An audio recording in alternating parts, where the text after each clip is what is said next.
오늘 우리에게 주시는 하나님의 말씀은 마태복음 21장 12절로 17절까지의 말씀입니다. 마태복음 21장 12절로 17절까지의 말씀 제가 봉독하겠습니다. 예수께서 성전에 들어가사 성전 안에서 매매하는 모든 사람들을 내쫓으시며 돈 바꾸는 사람들의 상과 비둘기 파는 사람들의 의자를 둘러 엎으시고 그들에게 이르시되 기록된 바 내 집은 기도하는 집이라 일컬음을 받으리라 하였거늘 너희는 강도의 소굴을 만드는도다 하시니라. 맹인과 저는 자들이 성전에서 예수께 나아오매 고쳐주시니 대제사장들과 서기관들이 예수께서 하시는 이상한 일과 또 성전에서 소리질러 호산나 다윗의 자손이여 하는 어린이들을 보고 노하여 예수께 말하되 그들이 하는 말을 듣느냐. 예수께서 이르시되 그렇다.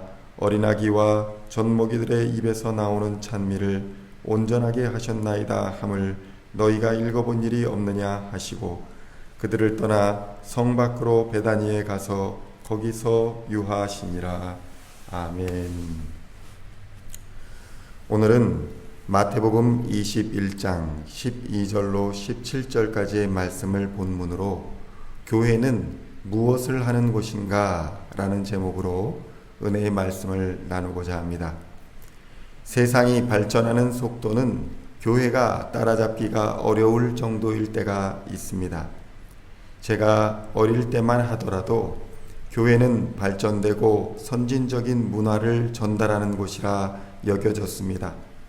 교회에서 음악을 배우고 율동을 배우고 사람들과 어울리는 법을 배우고 또 공동체 활동을 통해 리더십을 배우는 공간이기도 했습니다.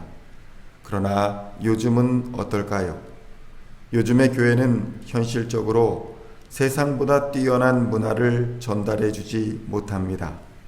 음악과 춤은 세상을 이끌어 가기에는 한참 부족합니다.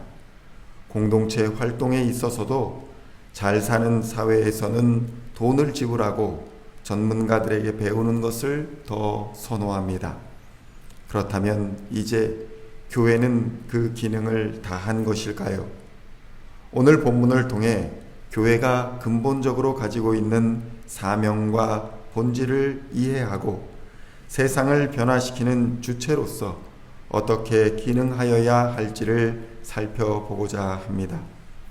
첫째로 예수님은 교회는 기도하는 집이라고 규정하십니다. 하나님을 만나는 예배의 장소가 바로 교회라는 것입니다. 마태복음 21장 12절로 13절까지의 말씀입니다. 예수께서 성전에 들어가사 성전 안에서 매매하는 모든 사람들을 내쫓으시며 돈 바꾸는 사람들의 상과 비둘기 파는 사람들의 의자를 둘러 엎으시고 그들에게 이르시되 기록된 바 내 집은 기도하는 집이라 일컬음을 받으리라 하였거늘 너희는 강도의 소굴을 만드는도다 하시니라. 아멘.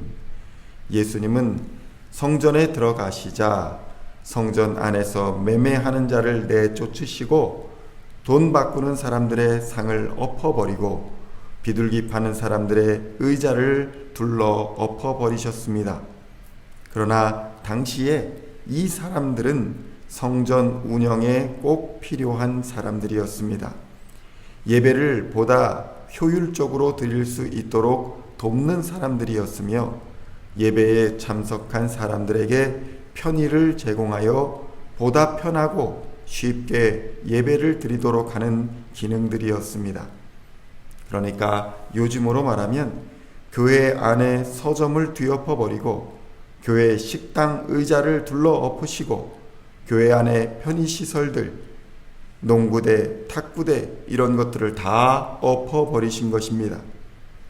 이것이 나쁘다가 아니라 본질이 아니라는 것을 말씀드리는 것입니다. 그리고 예수님은 말씀하십니다. 내 집은 기도하는 집이다.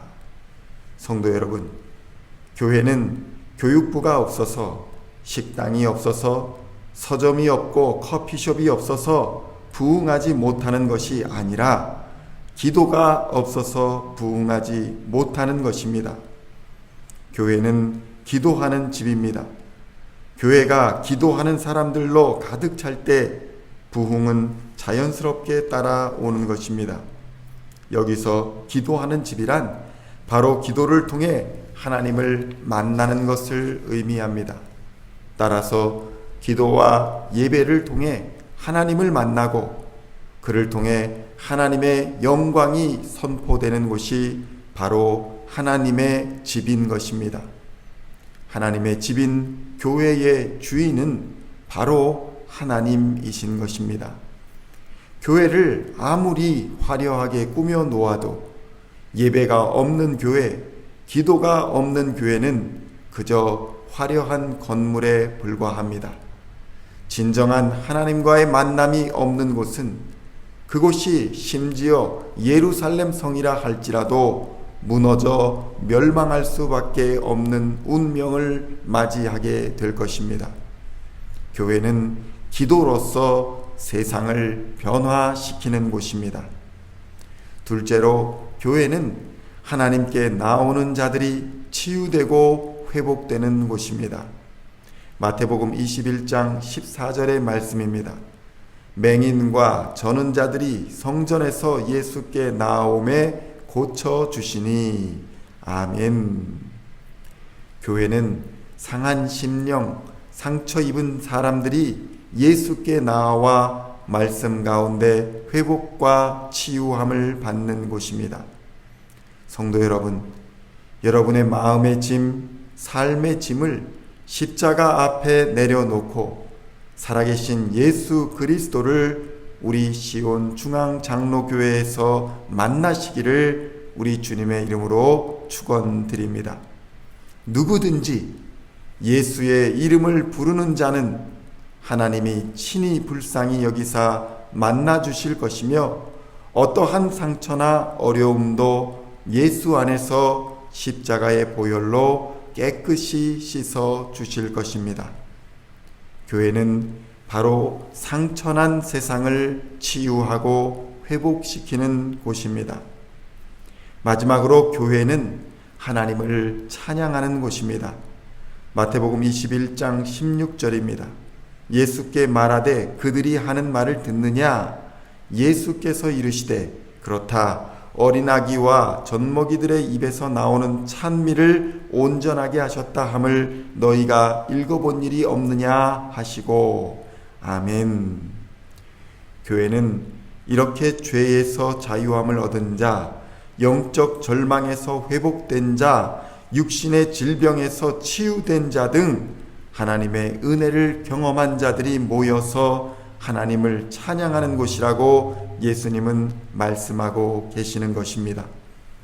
성도 여러분, 우리는 예수님의 말씀 속에서 진정한 교회의 비전을 발견하고 용기를 얻게 됩니다. 우리 교회의 사명은 바로 예배와 기도가 충만한 곳이며 상처 입은 사람들이 예수를 만나고 새 힘을 얻는 곳이며 이런 하나님의 은혜를 경험한 사람들이 하나님을 찬양하는 곳이어야 한다는 것입니다. 우리는 이것에 영적인 욕심을 내야 합니다. 이런 하나님을 경험해야 합니다. 바로 오늘 내가 예수님을 온전히 예배하며 그 말씀 안에서 회복이 되고 그 감격으로 찬양하고 전도할 수 있어야 교회는 부흥하게 되는 것입니다. 이러한 성령의 역사가 저와 여러분의 삶에 충만하게 넘쳐 이웃을 향해 복음을 전하는 그런 공동체를 이루어 나가게 되시기를 우리 주 예수님의 이름으로 간절히 축원드립니다. 기도하시겠습니다. 하나님 아버지 감사합니다. 교회의 본질을 바로 알게 하시고 교회를 통해 하나님을 만나는 기도하는 집, 예배하는 집이 되게 하여 주시옵소서. 교회를 통해서 우리의 상처가 회복되고 우리의 삶이 변화되게 하시고 하나님을 사랑하고 이웃을 사랑함으로 하나님과 사람 앞에 칭찬받는 교회가 되게 하옵소서. 또한 받은 은혜를 감사와 찬양으로 올려드리는 하나님의 집이 되게 하여 주시옵소서. 예수님의 이름으로 기도하옵나이다. 아멘.